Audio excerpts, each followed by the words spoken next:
मध्य प्रदेश के किसानों के लिए मुख्यमंत्री डॉक्टर मोहन यादव ने बड़ी घोषणाएं की है, जो आने वाले समय में किसानों की आय बढ़ाने और उन्हें आर्थिक रूप से मजबूत बनाने की दिशा में अहम कदम मानी जा रही है। सिवनी जिले के पॉलिटेक्निक मैदान में आयोजित राज्य स्तरीय धान महोत्सव में मुख्यमंत्री ने किसानों को संबोधित करते हुए ऐलान किया कि प्रदेश में धान की फसल पर भी भावांतर योजना लागू की जाएगी। इस योजना का उद्देश्य किसानों को उनकी उपज का उचित मूल्य दिलाना है। मुख्यमंत्री ने कहा कि यदि बाजार में धान का दाम सरकार द्वारा तय समर्थन मूल्य से कम रहता है तो दोनों कीमतों के बीच का अंतर सीधे किसानों के बैंक खातों में भेजा जाएगा, यानी किसानों को अपनी मेहनत का पूरा लाभ दिलाने की जिम्मेदारी अब सरकार उठाएगी। मुख्यमंत्री ने कहा कि सरकार किसानों की आमदनी बढ़ाने के लिए लगातार नई योजनाएं लागू कर रही है। इसी कड़ी में कृषि क्षेत्र के लिए बिजली कनेक्शन को भी बेहद सस्ता कर दिया गया है। उन्होंने बताया कि अब कृषि भूमि पर बिजली कनेक्शन केवल 5 रुपए में दिया जा रहा है। मुख्यमंत्री के मुताबिक यह देश में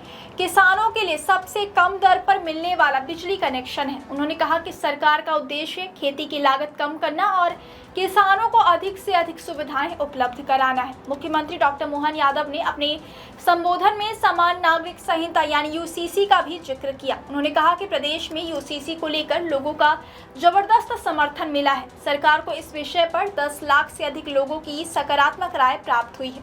मुख्यमंत्री ने कहा कि सरकार इसी जुलाई महीने में समान नागरिक संहिता लागू करने की दिशा में आगे बढ़ रही है। कार्यक्रम में पहुंचने से पहले मुख्यमंत्री ने किसानों के बीच जाकर उनकी मेहनत को भी सम्मान दिया। हेलीपैड से सभा स्थल जाते समय उन्होंने बबरिया गांव में खेत में धान की रोपाई कर रही महिलाओं के साथ खेत में उतरकर धान का रोपा लगाया। मुख्यमंत्री ने किसानों और ग्रामीण महिलाओं से बातचीत भी की और खेती किसानी की जानकारी भी ली।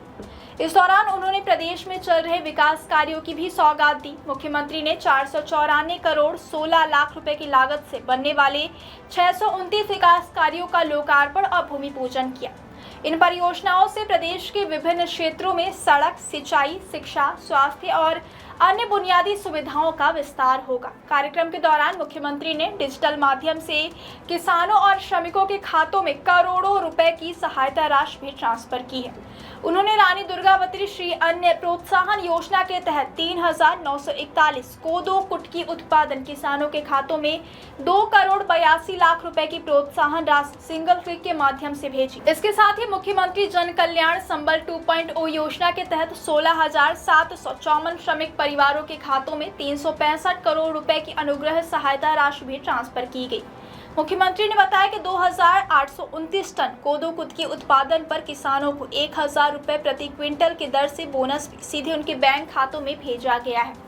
उन्होंने कहा कि सरकार मोटे अनाज यानी श्री अन्न को बढ़ावा देने के लिए लगातार काम कर रही है। डिंडौरी जिले में कोदो कुटकी की प्रोसेसिंग, पैकेजिंग और ब्रांडिंग की आधुनिक सुविधाएं विकसित की जा रही हैं, ताकि किसानों को उनकी उपज का बेहतर मूल्य मिल सके और प्रदेश के मोटे अनाज को राष्ट्रीय तथा अंतर्राष्ट्रीय बाजारों तक पहुंचाया जा सके। मुख्यमंत्री ने कहा कि आने वाले समय में मध्य प्रदेश के हर क्षेत्र में कोदो कुटकी सहित अन्य मिलेट फसलों की खेती को बड़े स्तर पर प्रोत्साहित किया जाएगा। इसके लिए प्रशासनिक स्तर पर भूमि रिकॉर्ड अपडेट करने, सिंचाई सुविधाएं मजबूत करने और किसानों को तकनीकी सहायता उपलब्ध कराने का काम लगातार किया जा रहा है। उन्होंने कहा कि सरकार का लक्ष्य सिर्फ किसानों की आय बढ़ाना नहीं, बल्कि मध्य प्रदेश को पूरे देश में मिलेट क्रांति का अग्रणी राज्य बनाना भी है।